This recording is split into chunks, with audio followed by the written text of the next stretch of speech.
Ya, mulai.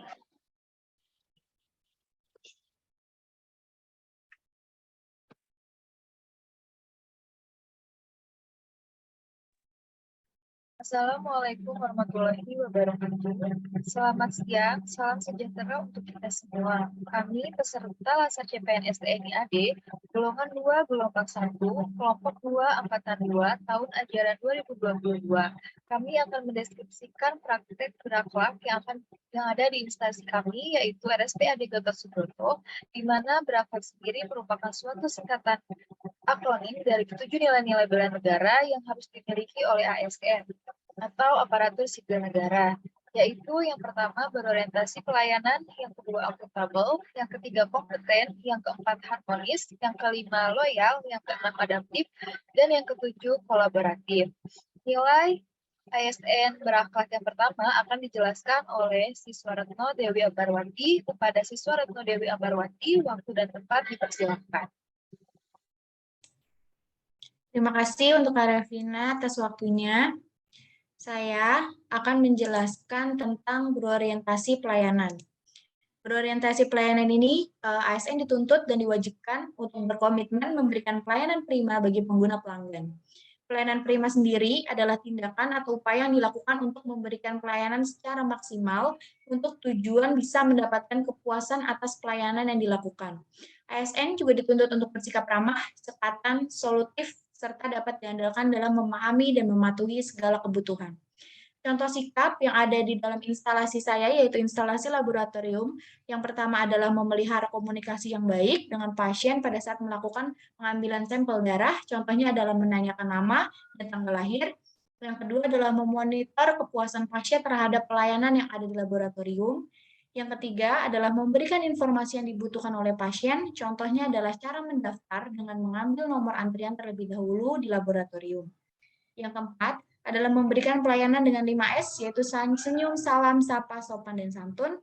Yang kelima adalah memberikan pengertian kepada pasien perihal waktu yang dibutuhkan hingga hasil pemeriksaan laboratorium telah selesai. Demikian tentang berorientasi pelayanan yang sudah saya jelaskan. Saya kembalikan kepada Kak Revina.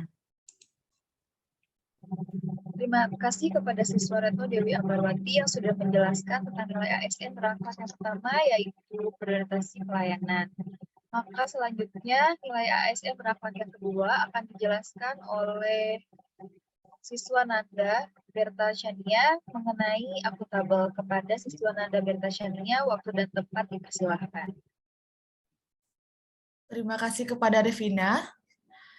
Akuntabel adalah kewajiban untuk mempertanggungjawabkan segala tindak dan tanduknya sebagai pelayanan publik kepada atasan, lembaga, pembina, dan lebih luasnya kepada publik. Adapun contoh nilainya yang ada di instalasi kamar operasi, yaitu membuat laporan kegiatan operasi, berkolaborasi dengan medis ataupun non-medis lainnya yang terlibat, masuk kerja tepat waktu, dan pelaporan kegiatan situasi khusus kepada atasan, contohnya pelaporan jaga.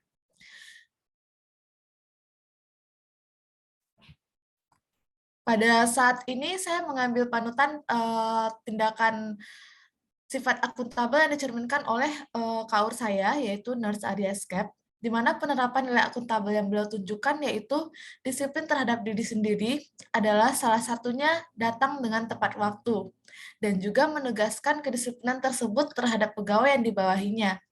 Selama berdinas di instalasi kamar operasi, Ibu Nurse Ari juga tidak pernah menyalahgunakan jabatan yang diembannya untuk kepentingannya pribadi. Demikian saya sampaikan, saya kembalikan kepada moderator. Terima kasih. Terima kasih kepada Siswa Nanda Berta Chania yang telah menjelaskan nilai ASN berakhlak yang kedua mengenai akuntabel. Maka selanjutnya nilai ASN berakhlak yang ketiga, yaitu kompeten, akan dijelaskan oleh Siswa Lydia Primasari. Kepada Siswa Lydia Primasari, waktu dan tempat dipersilahkan. Baik, terima kasih kepada Siswa Revina selaku moderator. Di sini saya akan menjelaskan mengenai nilai ASN berakhlak yang ketiga, yaitu kompeten. Seorang ASN dituntut untuk memiliki kompetensi dan kemampuan yang mumpuni sesuai dengan bidang pelayanannya. Diawali dari penerimaan calon ASN yang disesuaikan antara kebutuhan dan latar belakang pendidikan yang dimiliki. Tingkat kemampuan dan pengalaman kerja juga mempengaruhi dalam pemilihan penempatan ruangan. Seperti halnya untuk tenaga kefarmasian yang terdiri dari apoteker dan tenaga teknis kefarmasian yang ditempatkan di ruangan instalasi kamar operasi, dituntut untuk bertindak cepat, cekatan, dan berpikir solutif. Tentunya juga disertai dengan pengetahuan mengenai sediaan farmasi yang berkaitan dengan tindakan bedah dan sebagainya. Cepat di sini dalam memberikan respon tindakan bila ada alat yang dibutuhkan segera. Cekatan juga diperlukan dalam tindakannya, dan berpikir solutif bila terdapat kekosongan sediaan farmasi. Bagaimana kita harus mencarikan solusi atau penyelesaian untuk hal tersebut, serta dituntut juga untuk memiliki pengetahuan yang lebih mengenai tindakan-tindakan bedah yang mungkin di luar bidang kefarmasiannya. Namun, hal tersebut bisa menambah pengetahuan baru. Selain itu, ditunjang juga dengan adanya pendidikan dan pelatihan atau diklat yang diadakan, seperti cuci tangan, bantuan hidup dasar, dan lainnya untuk menambah dan mengasah pengetahuan dan keterampilan atau skill dari seorang ASN itu sendiri. Tak hanya itu saja, bagi para tenaga kesehatan diwajibkan untuk memiliki surat izin praktek dan STR-TTK atau surat tanda registrasi sebagai tanda dan bukti bahwa kompetensi yang dimiliki bisa dipertanggungjawabkan. Untuk ASN yang ingin mengembangkan kompetensinya, bisa melalui program tugas belajar dan izin belajar. Tentunya harus disertai dengan syarat-syarat yang bisa dipenuhi oleh ASN tersebut. Untuk instalasi farmasi sendiri sangat terbuka dalam memberikan kesempatan kepada setiap anggotanya. RSPAD Gatot Subroto juga beberapa waktu lalu mengadakan sidang kredensial dan rekredensial bagi para nakesnya. Diharapkan nakes akan bekerja sesuai dengan kewenangan klinis yang didasarkan pada kompetensi yang dimilikinya, taat etik dan disiplin, serta terjaga mutu profesinya sesuai standar akreditasi rumah sakit. Hal tersebut juga dilakukan untuk mewujudkan SDM yang berkualitas dan berdaya saing menuju Smart ASN tahun 2024 dan Indonesia Emas tahun 2045. Sekian penjelasan mengenai nilai dasar ASN kompeten dari saya. Selanjutnya akan saya kembalikan kepada moderator, Saudari Revina. Terima kasih. Terima kasih kepada siswa Lydia Primasari yang telah menjelaskan nilai ASN berakhlak yang ketiga, yaitu kompeten. Selanjutnya, nilai ASN berakhlak yang keempat, yaitu harmonis, akan dijelaskan oleh siswa Rekta Valeri. Kepada siswa Rekta Valeri, waktu dan tempat dipersilakan. Terima kasih kepada siswa Revina. Di sini saya akan menjelaskan tentang harmonis. Seorang pelayanan publik harus dapat menghargai setiap orang apapun latar belakangnya. Penting bagi ASN atau aparatur sipil negara untuk dapat menciptakan dan membangun lingkungan kerja yang kondusif. Karena dengan kenyamanan lingkungan kerja, ASN diyakini dapat lebih produktif. Harmonis mencerminkan perilaku menghargai setiap orang apapun latar belakangnya, suka menolong orang lain, dan membangun lingkungan kerja yang kondusif. Harmonis bisa diterapkan seperti bertutur kata lemah lembut kepada teman sejawat ataupun kepada rekan kerja yang lainnya, tidak membuat konflik dengan teman ruangan dan teman sejawat lainnya, menunjukkan rasa hormat, keinginan tolong-menolong, tenggang rasa, dan tidak semena-mena, dan menciptakan lingkungan kerja yang kondusif. Demikian penjelasan yang saya jelaskan. Saya kembalikan ke moderator. Terima kasih kepada siswa Rektor Valeri yang telah menjelaskan nilai ASN berakhlak yang keempat, yaitu harmonis. Selanjutnya, nilai ASN berakhlak yang kelima, yaitu loyal, akan dijelaskan oleh siswa Yurda Hermawan. Kepada siswa Yurda Hermawan, waktu dan tempat dipersilahkan. Terima kasih atas waktunya, siswa Revina. Di sini saya akan menjelaskan tentang nilai berakhlak, yaitu loyalitas. Loyalitas dapat diartikan sebagai tekad dan kesanggupan menaati, melaksanakan, dan mengamalkan sesuatu dengan sertai penuh kesadaran dan tanggung jawab. Contoh di lingkungan kerja, saya sebagai teknisi elektromedis di lingkungan RSPAD Gatot Subroto, di mana penerapan sikap loyal adalah mau terlibat dan memberikan ide-ide kepada subinstall Haralkes demi kemajuan dan merapikan sistem kerja di subinstall Haralkes dengan kata kunci kontribusi dan bersedia melayani pelayanan komplain alat kesehatan yang terjadi trouble atau rusak di luar jam kerja dengan kata kunci dedikasi tinggi. Terima kasih. Itu dari saya kembalikan ke moderator, izin. Terima kasih kepada siswa Yorda Hermawan yang telah menjelaskan nilai ASN berakhlak yang kelima, yaitu loyal.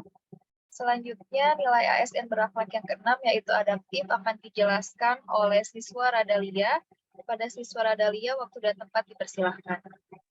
Baik, terima kasih moderator Revina atas waktunya. Di sini saya akan menjelaskan tentang nilai-nilai dasar ASN berakhlak pada poin adaptif. Adaptif atau mudah menyesuaikan diri dengan keadaan. Dalam hal ini, seorang ASN hendaknya selalu mengembangkan kreativitas dan terus berinovasi dalam menyikapi perubahan-perubahan yang terjadi. Dalam adaptif ini, ada panduan perilaku adaptif, yaitu yang pertama, cepat menyesuaikan diri menghadapi perubahan. Yang kedua, berperilaku positif.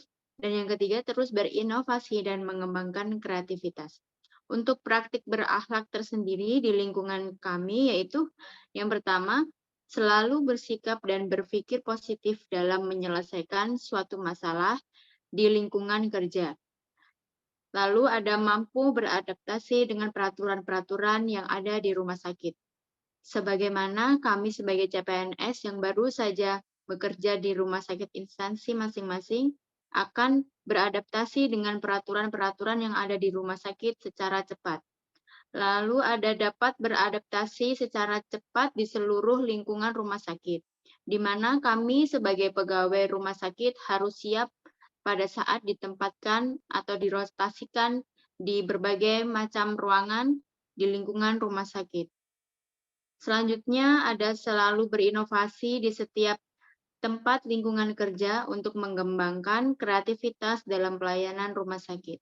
Jadi jika kami harus siap berrotasi kemanapun, kita harus tetap untuk berinovasi di setiap tempat lingkungan kerja untuk mengembangkan kreativitas kompetensi pada diri masing-masing pegawai. Terima kasih dari saya kembalikan ke moderator Revina.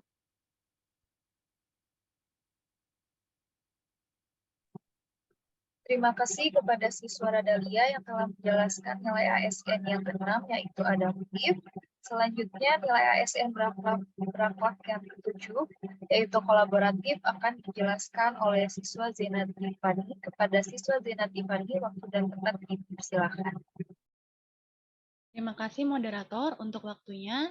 Di sini sikap ASN yang terakhir ada kolaborasi, di mana ASN mampu berkolaborasi, memberikan kesempatan kepada berbagai pihak, di sini konteksnya adalah sesama tenaga kesehatan maupun non-tenaga kesehatan, untuk berkontribusi terbuka dalam bekerja sama untuk menghasilkan nilai tambah dan menggerakkan pemanfaatan berbagai sumber daya untuk tujuan bersama di mana mencapai pelayanan yang prima sesuai dengan visi misi RSPAD Gatot Subroto. Untuk contoh dalam lingkungan kerja, di sini saya sendiri sebagai seorang perekam medis, di mana menerapkan sikap kolaborasi adalah mampu untuk bekerja sama antar tenaga kesehatan.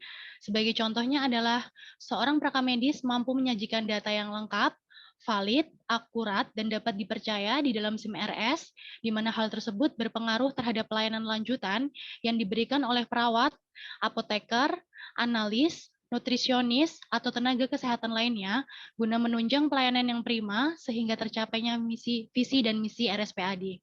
Terima kasih moderator untuk waktunya. Saya kembalikan kepada moderator siswa Revina. Terima kasih. Terima kasih kepada siswa Zenat Ivani yang telah menjelaskan nilai ASN berakhlak yang terakhir, yaitu kolaboratif. Selanjutnya, dari hal-hal yang telah dijelaskan mengenai nilai-nilai ASN berakhlak di tempat kami bekerja, maka dapat ditarik kesimpulan, di mana kesimpulan ini akan disampaikan oleh siswa Regina. Kepada siswa Regina, waktu dan tempat dipersilahkan. Baik, terima kasih kepada moderator atas waktu yang telah diberikan.